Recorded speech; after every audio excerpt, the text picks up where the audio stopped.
Welcome back to Questing Beast. I'm Ben. Today we're taking a look at Vantage. This is a board game created by Stonemaier Games, and I don't normally review board games on this channel, but I thought this was very interesting and worth taking a look at because its design is really in the role-playing game space, in that it's trying to emulate a role-playing game but without a game master. The best way to describe this game is it is a science fiction, discovery-focused, first-person, open-world co-op game. That's a lot of stuff going on in there, but we'll dig inside the box and see how it tries to fulfill that promise of exploring this alien planet without a game master, but having tons of things to unlock and to explore and to feel like you're in an open world video game or tabletop RPG. The first thing we see inside the box is this sheet that the whole group is going to use to track, well, sort of like your resources. It's the things that are slowly depleting over time as you fail rolls. So this is kind of like a tracker that tells you when the game is over, and you're trying to delay that for as long as possible. Inside the box, we also have lots of different kinds of dice. This is dice for all the different symbols representing the 6 types of skills. This little bag of tokens is the different resources that you're trying to keep up and prevent from getting too low. You got time, you got morale, and you have health. And there's different colors for each of the different players, up to 6 players. These are the challenge dice. You're going to roll these whenever you try and accomplish different tasks. And we have some other stuff like these little stands for your location cards. I'll show you how that works momentarily. And we have lots and lots of little booklets. There's the Book of Vantages. Do not look inside unless instructed. There's lots of storybooks, one storybook for each type of action. And this is the one for engage. And this is just full of tons of little bits of text that the game master is going to read out. Not the game master, any player at the table really is going to read out at certain times when the game calls for it. The Book of Secrets, don't look inside that either. We got your rule book. We got the booklet for departing, for moving, for helping, for looking, for overpowering. This is kind of like combat, and for taking.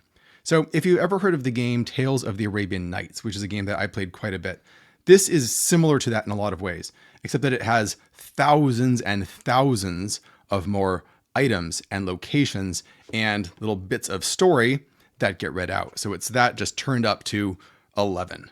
Inside the box is cards, tons and tons of cards. All of these small little cards are, for the most part, things like items, equipment, even companions, things that you can discover and find in the environment and that can join your character on your quest. They're all very well sorted and organized. There's little numbers here telling you where each card should go because you're going to be pulling cards out and putting cards back pretty frequently throughout the game. Down here at the bottom, we have a spoiler pack of cards. I've already opened that a little bit because that came up in the game that I played. And down here we have around 800 or so different locations. So there's an example right there of a location that your character can go to. Again, I'll show you how those work in a second. These all get set up at the bottom right here. You turn them upright and you can organize them kind of like these so you can easily pull them out and put them back as you need them and as you explore this planet. There's even little boxes down here with these little boost tokens, a resource that you track on your character. There are some of these little tokens for skills that you can get better at, and some little tokens for money. It's great that this thing comes with this very nice insert that keeps everything organized for you, because organization is really critical for this game to even be playable. All right, we'll continue in a second, but first a quick shout out to today's sponsor. This video is sponsored by Into the AM, one of my favorite t-shirt design companies out there. One of the great things about Into the AM is that they use real human artists to design all of their shirts. No AI is used, just actual people crafting these things by hand. The latest t-shirts they sent me, like this one, were super comfortable. Great materials, great fit, and they have tons of themes that are going to fit pretty much any RPG or game that you happen to be running. If you use my link in the description below, you can get an additional 10% off of their entire web store on top of any other deals that they happen to be running. Big thanks to Into the AM for sponsoring this video, and now let's get back to it. This is the location where everyone starts, on the bridge of this starship that's about to explore this new planet. Unfortunately, your ship is in distress, it's going to crash land. All of your characters jump into escape pods and blast off to the planet, and you all land at completely different locations, separated from each other. And from there, you're going to be exploring the planet. You might be able to link up with your friends, you might not, but you can communicate over your voice communicators, and you can describe to them what you are seeing, what you want to do, and they can help you out by giving you advice, because each different character has different skills that they're better at, and you can collaborate. Over time, as you explore this planet, you're going to try and find more resources, find things to upgrade your character, and ultimately try to fulfill the mission. Because there's a number of different missions that you can start out with that you're trying to accomplish. But because this is an open world game, you can also decide to not do that.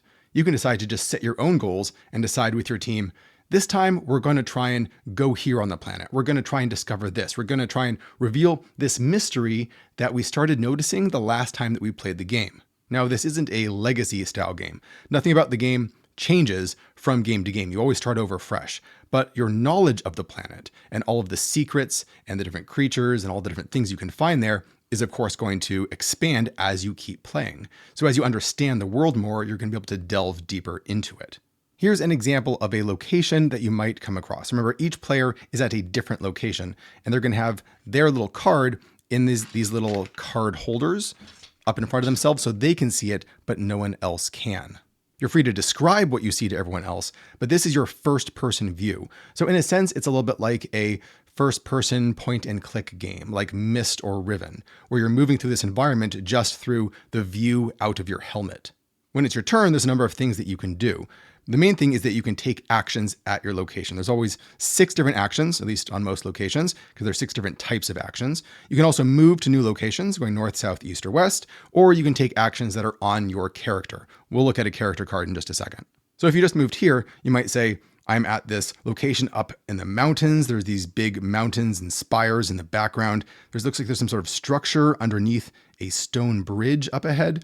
And it says, there's something mysterious about the towering, isolated rock enshrouded by clouds. All right, what do I want to do? I could trek, navigate, persuade, relax, forage, or smash. Now, one little criticism that I do have about this game is that when you have these different actions that you can take, they're often a little bit vague. For example, trek, okay, that makes sense. I could walk around the area. Navigate, is that different than trek? Or how about persuade? Like, who am I persuading here? I don't see any characters to talk to. So oftentimes you have to make this choice and then you only discover after you've made the choice what your character was doing. So the choices you're making and what your character is doing is often not very connected because you're often surprised, which takes you a little bit out of feeling like you're role-playing this character. For example, if I ended up choosing the persuade action, another player would open this book, which is the orange book, and say, well, the cost is 3 or the difficulty is 3. I'll tell you how that works in a second. You have to roll some dice. You're always going to succeed at every task, but the higher the difficulty, the more penalties you might have to pay. And they'll say, persuade a passing metal sentient to guide you through the clouds. You may pay X dollars to decrease this cost by X, so you can make it cheaper by paying more. And then once you've paid the cost, the sentient furtively agrees to help. Choose one. And then they would read out to you, accept directions to a bandit hideout, where some good stuff happens. You gain 3 look and continue. Or try to follow the sentient. Roll 3 skill dice and gain all move results. If you pay 1 move, you successfully follow the sentient to the bandit hideout. Go to a new location. Otherwise, go north to 205. So the fact that you were going to meet a sentient here and that this was going to happen is not really apparent from looking at the location card. It is just kind of a random encounter, I suppose. So sometimes you have these actions that are just disconnected from what you thought was going to happen. And that can be okay if your focus really is on exploration and discovery. But it can be a little frustrating if you have a goal in mind and then things just keep happening to you. Now, if you decided you wanted to move instead of doing one of these actions, you could say, I want to go this way. So I move to location 201 and just get out that card and put this one away. Or I want to go south to 706. If it has a star, then you would turn to a book of traveling and see what happens when you are on 200 and you go north. And there'll be actually text that tells you something more interesting about what your travel to the north is like. Now, typically you can only do 1 action at each location. So usually you'll be somewhere, you'll take 1 action, comes back around to your turn again, and then you'll decide to go to a new place. It comes back to your turn again, you'll take a new action in that place, and so forth. And that will just continue until, I suppose, you want to stop, or you've completed your mission, or you have lost the game because either your health or your time or your morale has reached 0 on that track. Here's an example of a character you might be. This is Jules the Captain. There's 6 different characters you can choose from. There's these 6 little boxes here. These are for boosts, which are these little cubes. They're kind of like resources representing energy, I suppose, that your character can build up over time and then expend to do other actions. So for example, you could spend 2 cubes here to get $1 or to get a blue skill token. Each character also has 3 actions here that are on their card that you can take if you don't like the actions that are on your location. So in this case, Master, Buy, and Equip. Master usually helps your character get better advances them in some way. And buy and equip is typically going to help you get more equipment for your loadout. As the game goes on, there's going to be this little tableau that you're going to be building around your character, where there's really a 3x3 grid here with your character at the center. So you can have 3 items or cards above her, 2 on each side, and then 3 on the bottom. And all of those are going to have other things that they can do. They'll give you new actions, and especially they will give you new ways to absorb these dice. Let's look at the dice. Why are these dice so important? These are the challenge dice. When you're trying to do an action in the game, like I said, it always works, but you're going to have to roll a certain number of dice. Let's say that the difficulty is 4. So normally that means you're going to be rolling 4 dice. And you want to get the number of dice down as low as possible. So let's say that, for example, you have a number of these blue skill tokens, which your character can accumulate, and this is a blue task. Then you can spend those tokens to get rid of some dice. And your friends can also do the same thing. Because remember, you can talk to each other at any time over your radios, and that represents them giving you advice about how to solve this problem. So let's say you spend one of these blue skill tokens, and now you're down to just 3 dice. Okay, you still got to roll them. Let's see what we get. This means that you are going to lose 1 of your health points. Your health is going to go down 1 on the tracker, and you'll go down 2 for your morale. Except you can actually absorb some of these penalties so that you won't have to suffer them. If this was a blue action, for example, this says if it's a blue action, you can absorb any dice right here. Maybe I'll absorb this die. And in doing so, I get a little boost cube that I can put here and expend later on. Over here, this absorbs dice, but it only absorbs morale dice. So I could absorb another one right here. Notice that there's a lightning bolt. This means that I can absorb a morale die here, but I can also absorb a morale die if one of my friends rolls that as well. So you can help each other in that way by taking some of their dice. The more items and equipment that you have and the more players that you have, the easier it is going to be to absorb these dice because you'll just have more of these open slots. But with more players, you are going to have more dice as well. So it really does balance out. Other possible dice sides are the time symbol, so you can lose time. There's a number of them that are just nothing happens, which is good for you because the dice then leaves the dice pool. And we have this one, which means nothing happens, but you put this die back in the dice pool. And you don't like that because it slows down the dice pool emptying. Once the dice pool is completely emptied and all of the dice have been put on everyone's characters and they've all been used, then everything gets removed from all of your characters and everything restarts again and all your slots open up. So you want to burn through the dice as fast as possible. You don't want them to keep going back into the pool. There are so many different things that I could show you about this game, but unfortunately it's a very spoiler heavy game because all of these cards are supposed to be unlocked at the right place and at the right time. And giving you lots of examples would spoil a lot of the fun of discovering those things for yourself. One thing about this game that I thought was really remarkable is just how simple it is. You pretty much just take one action on your turn and you go through the procedure and read a little bit of the book to figure out what happens.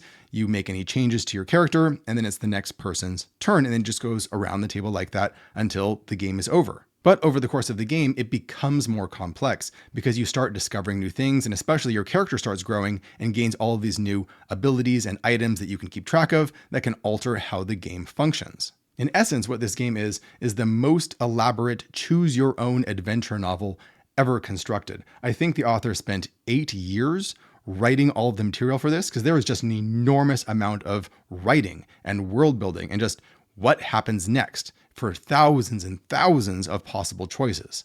I don't think I've seen any game author attempt something on this scale before. One thing that I was a little bit hesitant about is just the format of all the cards. I think the cards are really the only way this could be done in a physical tabletop format because you have all these distinct pieces of information. The downside is that on pretty much every turn, you're going to be putting cards into this and then taking new ones out of it. So you're going to need to have a person who is kind of like the banker who's in charge of all of that. And it's very well organized, but it's still going to be a little bit fiddly. There's going to be this pause and this shuffle and, oh wait, where did that go again? Putting that back and I got to find the new one and giving it back to you. That's going to be true on pretty much every turn.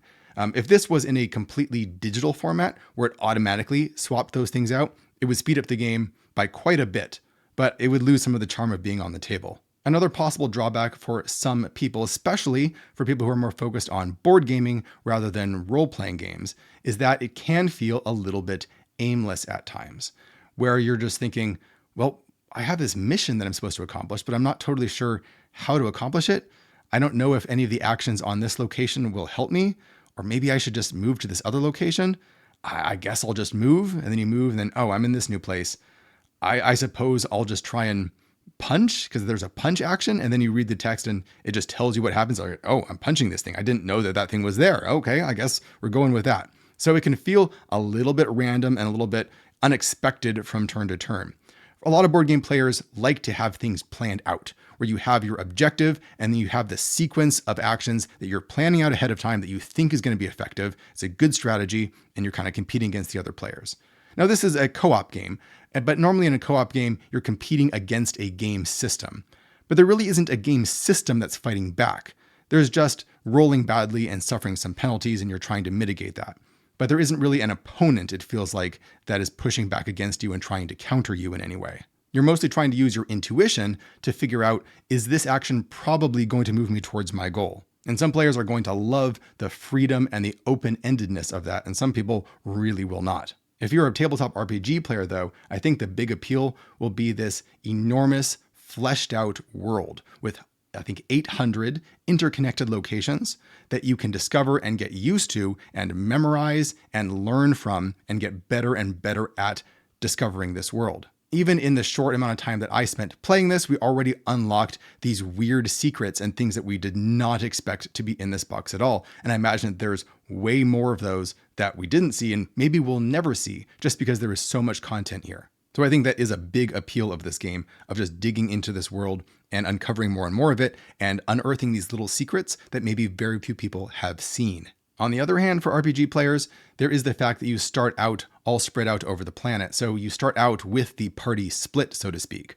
You can still assist each other. It is a co-op game, but by not all being in this location together, I feel like there's less interaction that you have. And it feels a little bit more like multiplayer solitaire, where you're kind of playing your own game and occasionally get a little help from other players, and then you kind of wait for it to come back around to you again. Overall, this is a fascinating design for a game as a way to hybridize the role-playing game and board game formats. I've never seen someone attempt a game like this on this scale before, and I'm really excited to keep digging into the world of Vantage. As usual, if you want to pick up a copy of this for yourself, I will put a link in the description below for where you can get that. And thanks for watching, everybody.